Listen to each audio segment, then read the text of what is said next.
মাতারবাড়ি কয়লা বিদ্যুৎ বন্ধ করো, বন্ধ করো। আরে ঝুঁকিতে বিদ্যুৎ চাই না, চাই না। মাতারবাড়ি কয়লা বিদ্যুৎ কেন্দ্র যেটা হচ্ছে প্রথম অবস্থায় তারা হচ্ছে সৌর বিদ্যুৎ প্রজেক্ট করার জন্য নিয়েছিল, কিন্তু সেই জায়গাটায় বর্তমানে আমদানিকৃত কয়লা দিয়ে বিদ্যুৎ কেন্দ্র করতে যাচ্ছে, যেটা বাস্তবায়ন হলে প্রতি বছর বাংলাদেশে 5 লক্ষ মেট্রিক টন CO2 নিঃসরণ হবে, যেটা পরিবেশের সাথে সম্পূর্ণ সংঘর্ষিত, যেটা আমরা হতে চাই না। কারণ আমরা চাচ্ছি একটা নির্মল পরিবেশ, যেই পৃথিবীতে আমরা বাঁচতে পারবো। আমাদের সামনের চ্যালেঞ্জ হচ্ছে 1.5 ডিগ্রি সেলসিয়াসে রাখা। সেখানে একটা কয়লা বিদ্যুৎ কেন্দ্র করে এত পরিমাণ দূষণ যদি আমরা ছড়াই, সেখানে আমাদের চ্যালেঞ্জগুলো কখনোই বাস্তবায়ন হতে হবে না।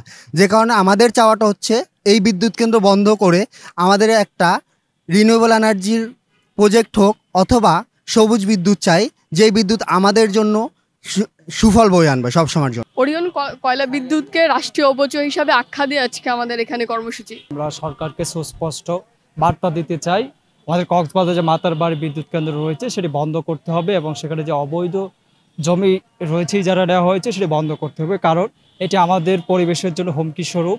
এখানে যদি এই প্রকল্পটা বাস্তবায়ন হয় তাহলে 5 মিলিয়ন কার্বন ডাইঅক্সাইড নিঃসরণ হবে, যেটা আমাদের জন্য খুবই হুমকি স্বরূপ এবং যেটা আমরা কল্পনাও করতে পারি না।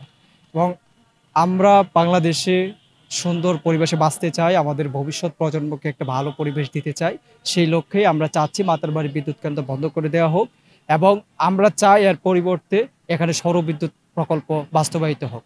আমরা জানি জীবাশ্ম জ্বালানি পুড়িয়ে এই কয়লা বিদ্যুৎ কেন্দ্রটা চালানো হবে, সেখানে আমরা বিদ্যুৎ পাবো ঠিক আছে, কিন্তু জীবাশ্ম জ্বালানি পোড়ানোর ফলে আমাদের যে কার্বন নিঃসরণটা হবে সেটা আমাদের পরিবেশের জন্য বিরাট ধরনের একটা ঝুঁকি।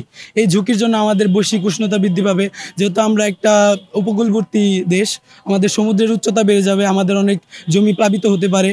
তো আমাদের এই কার্বন নিঃসরণ বন্ধ করার জন্য আমাদের জীবাশ্ম জ্বালানি পোড়ানোটা বন্ধ করতে হবে। জীবাশ্ম জ্বালানি পোড়ানো বন্ধ করার জন্য আমাদের এখন নবায়নযোগ্য শক্তির দিকে শিফট করতে হবে। আর অনবায়নযোগ্য শক্তি থেকে আমরা যদি নবায়নযোগ্য শক্তিতে যেতে পারি, তাহলে আমাদের জীবাশ্ম জ্বালানি পোড়ানো যেমন বন্ধ হবে, আমাদের একটা সাস্টেনেবল একটা প্রযুক্তির দিকে আমরা ধাবিত হতে পারবো, যার কারণে আমাদের কার্বন নিঃসরণ বন্ধ হবে, আমাদের বৈশ্বিক উষ্ণতা কমবে, আমাদের উপকূলবর্তী এরিয়াগুলো প্লাবিত হওয়া থেকে মুক্তি পাবে, এবং এছাড়াও আরও পরিবেশগত বিভিন্ন ধরনের সুযোগ সুবিধা আমরা পাবো।